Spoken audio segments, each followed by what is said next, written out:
Claro. Porque la puesta en escena de esta película está basada, como tú apuntabas, en hacer una puesta en escena en profundidad.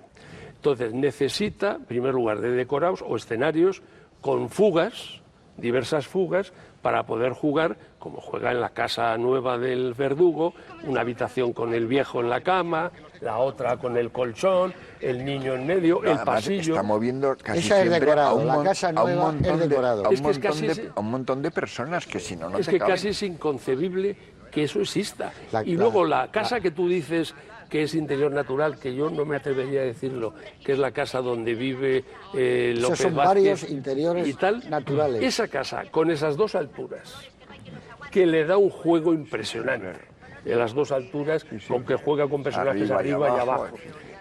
Que no tiene nada que ver con la entrada. Y a derecha y a izquierda. Donde llama a la puerta y sale además, ella, es otra casa. si os dais cuenta que eso lo dice él, en la técnica que él emplea en esta película y en más, de los planos secuencia, él lo decía siempre y además se ve claro, él monta el plano y empiezan los actores a moverse, la cámara a moverse, para un lado, para otro, siempre con esas fugas, esas profundidades que requieren una iluminación muy específica porque siempre están en foco.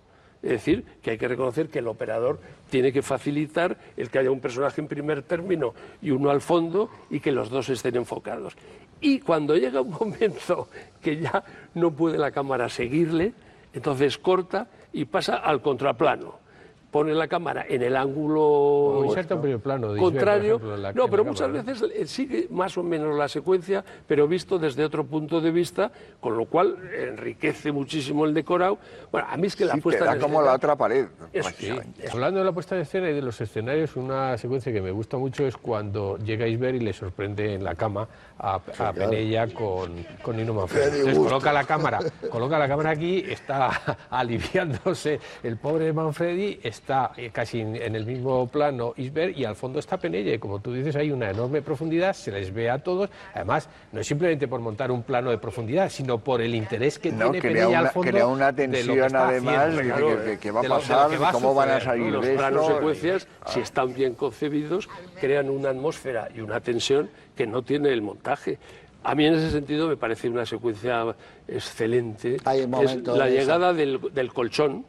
Cuando llega al colchón, se mete en una habitación, ellos inician, hay una relación, cierran la puerta, el niño se queda solo, el plano se queda vacío, solo se veis ver al fondo metido en la cama, suena el timbre y viene la carta certificada.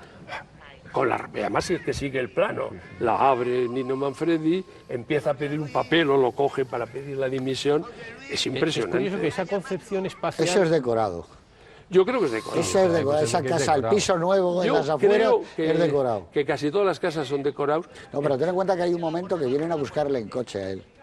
Que llegan, cuando venga, que nos vamos y no sé qué, y lo ven a traer a la ventana. Yo creo que eso es en barquillo, no sé por qué. Es una casa, es un bajo de esos. Se puede hacer todo en decorado y de repente una parte de la ventana rodarlo aparte. Pero yo creo que es muy difícil encontrar una casa tan grande. Pero sobre todo con el tiro que tiene que tener para poner la grúa. Yo me refería a la secuencia que he dicho, es que es mucho tiro para una casa de esas características. Pero sobre todo es que no es lo que se ve, es lo que hay detrás. Yo creo que Y luego hay una cosa que ha sido muy debatida, que la podemos debatir también, sobre todo para el que no lo haya oído el debate, que es el plano final del twist con los jóvenes. A mí es lo único que no me gusta de la película. A mí tampoco. A mí tampoco. Me sobra. En eso estamos todos de acuerdo. Sobra, ya, Tenía que haberse acabado justo. Pero además daros cuenta cómo se acaba. Con la frase de Pepe Isbert que dice, es demoledora. Eso dije yo la primera vez. Y se acabó. Se acabó. Sí, porque Manfredi está atrapado y probablemente con todos estos dale un bocadillo, atrapado para siempre. Bueno, pues esto ahí. alguna vez, no sé vosotros, yo lo he comentado con Berlanga, no lo acepta. No, que él quería ese plano, esa panorámica, esos chavales en la barquita bailando el twist, que para él es importante, que tiene un sentido.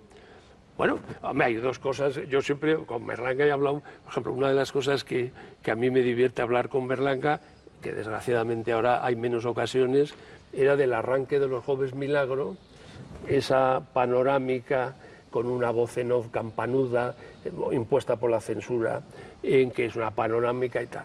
A mí me consta que eso no lo rodó él, eso como fue una imposición de Procusa, de la productora. Bueno, exactamente. Jorge Grau. Bueno, pues eso yo se lo he dicho a Berlanga varias veces y lo niega. ¿Pero qué crees que significa? Hombre, hay un significado evidente, pero desde el punto de vista, ¿por qué insistió Luisi, es idea de Luisi, no de Rafael, en montar la secuencia del yate con los jóvenes? La nueva España eso es idea que está ahí, distinta, la frivolidad de la vida. Ese es el contraste con la es la nueva juventud, frívola, la España del futuro. Del desarrollo y el turismo que viene. Yo el guión lo he leído y no recuerdo que eso estuviese en el guión. Y eso fue una cosa que a Luis se le ocurrió, como tantas cosas. Es como un parche del nodo. Como esas imágenes con la voz del nodo que de repente dicen los jóvenes se divierten y no sé qué, no sé cuántos en Mallorca. Yo creo que en el fondo no está mal en ese sentido. Que es curioso que lo que dice Isbert es muy parecido al final de La venganza de Ulzana, cuando Burt Lancaster le dice al teniente ya aprenderá. Yo creo que en el fondo lo que tenía cierto pudor Berlanga es no quería acabar con la frase de una forma tan terrible. Quería un poco pensando un poco, yo lo veo demasiado alargado eso, o sea, podía haber acabado un poquito más, pero no. No, es que la panorámica llega hasta los chicos, que son una pandilla de cantamañanas, allí tocando. El final lógico es que lo trae la Guardia Civil, lo suben arriba con el dinerito y el otro le dice, ¿has comido algo? No, dice, ya te acostumbrarás, ahí pasó eso al principio. No, pero Pepe Isbert dice, anda, pues han subido la frase incluso se podía haber acabado antes también, porque con la escena esta que lo arrastran a ejecutarlo. Ese podía ser un final. Pero la frase de Nino Manfredi, no lo volveré a hacer nunca. Sí, eso dije yo. Y el otro dice, eso dije yo la primera vez. A mí me parece que eso sí, pero claro, es eso. Pero eso es el final. Claro, pero es que es antes de que haga todo eso y la barca y eso es antes. Sí. Pues eso, que decimos que puede sobrar, es esa cosa de el mundo moderno se acerca. Hombre, lo que pasa es que yo creo que él tenía ahí la grúa y dice, ya, mover para acá. Y luego el plano genial del arrastre del ejecutado y el ejecutor hacia la puertecita pequeña. Otra vez utilización del espacio. Sí, hombre, y además es un plano general inmenso con un ligero movimiento de grúa. Y desde ahí, con un cierto picado también. Y además es tan largo que... Sí, con la vuelta esa que hay a recoger el sombrero. El detalle del sombrero, que es, digo, de la detalle del sombrero blanco. Y yo creo que eso no estaba en el guión. Eso es evidente que se le cayó en un ensayo a Nino Manfredi y a Luis se le ocurrió, hombre, como tantas ideas geniales de Berlanga. Y hay quien piensa, y yo tengo mis dudas, de que ese podría ser un final de la película. Sí, yo creo que eso podría haber sido un final. A mí me gusta lo del barco y la frase de Isbert, porque tiene que ver mucho con ese hombre atrapado, que de alguna forma acepta estar atrapado y que va a seguir. Y que ya está metido en el engranaje. Yo creo que sigue esa tradición de la que hablaban. Y sigue siendo importante el que todavía él se sigue haciendo ilusiones de que, bueno, ya lo he hecho una vez, pero ya no lo hago más veces. Y el otro le dice, el escepticismo de Eusberg que dice, claro, eso dije yo también. Además, la cuestión... Bueno, pero dime, ¿cuál es el momento del Verdugo que más te gusta? Hombre, para no decir los que todos... No sé, a ver, vamos a dedicar no rebusques mucho, pero a lo mejor nos pises a los demás. No, pero elige uno. No os voy a pisar intentando evitarlo. No decir, y así ya os piso. No voy a hablar de la boda, no voy a hablar de las cuevas del Drac, de Pepe no Franco. voy a hablar del plano ese de la cárcel. Sí. Voy a hablar de un momento, que es en la secuencia ya no esa... lo ha pisado seguro, Miguel. No, esta es nueva. En la secuencia esa de la funeraria, cuando llega la chica, llega Emma, le dice que está embarazada, el otro le empieza a agobiarse y no sé qué y tal. El final, cuando coge la flor ¿ves? Ese era uno de los que de la tenía corona y se la da a Emma y se abrazan.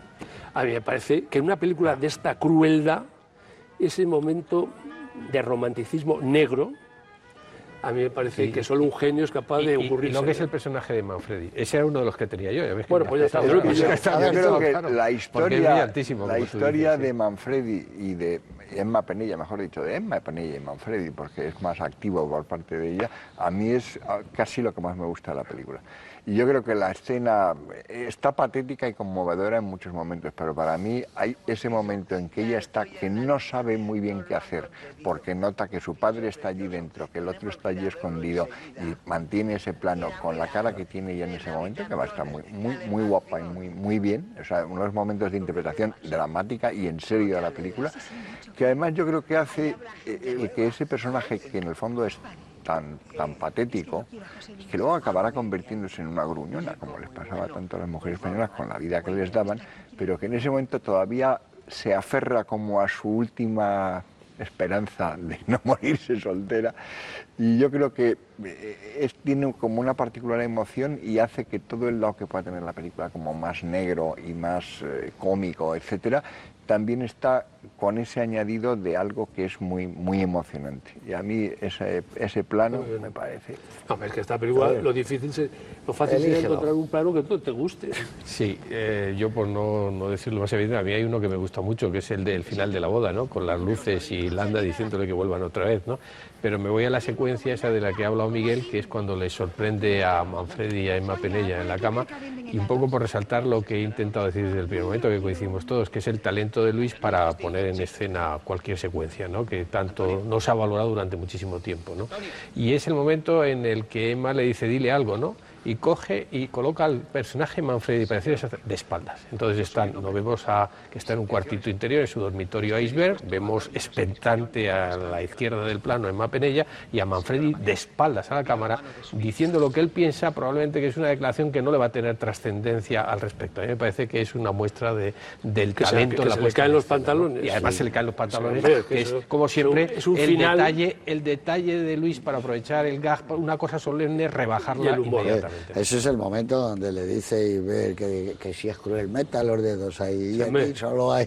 A mí me gusta... 125 vatios. A mí yo lo que decía antes, el momento de hablando de sus antiguos novios que la dejaban por esas cosas, pero él un poco celoso, porque se le ve que está un poco celoso, y me trae un poco el perfume de las películas de Fernán Gómez, de La vida alrededor y La vida por delante, donde son dos personajes en una cama, en un sofá, pero siempre, o en una habitación, hablando de algo que en ese momento y en aquella España sonaba a muy verdad, sonaba a algo donde la gente hablaba no en cine, no con diálogos de películas, sino con diálogos que tú oías por las calles, ¿no? Y eso le iba muy bien también a Fernán Gómez por su tipo. Recordemos que él hizo la primera película de Berlanga, Gumardé, La pareja feliz era Fernando. Sí. Tenía mucho que ver, ¿no? Y en cambio no trabajaron mucho en el cine. No. Juntos, no luego. No, pero esa película que para mí es la primera de la obra de Berlanga y podría ser la primera de la obra como director de Fernán Gómez, porque tiene como continuidad mucho,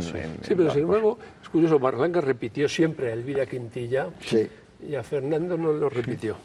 No encontraría, es que Fernando era difícil encajarle en un personaje, porque Fernando era un hombre con un exceso de personalidad. Sí, pero de todas maneras yo me imagino a Fernán Gómez metido en casi todas las películas de Berlanga perfectamente. Pero está claro que Luis no se lo debía haciendo imaginar. Un personaje probablemente secundario más que principal, pero... Y la frase, bueno, hay una frase de Pepe Fer, que también es el remate de una secuencia, cuando dice, yo nunca he estado en el mar. Sí, no, eso es muy bonito, porque claro, cuando lo llevan allí, ¿vale? Y cuando está hablando de la zarzuela de marisco que van a comer, ponga otra, dice, que viene.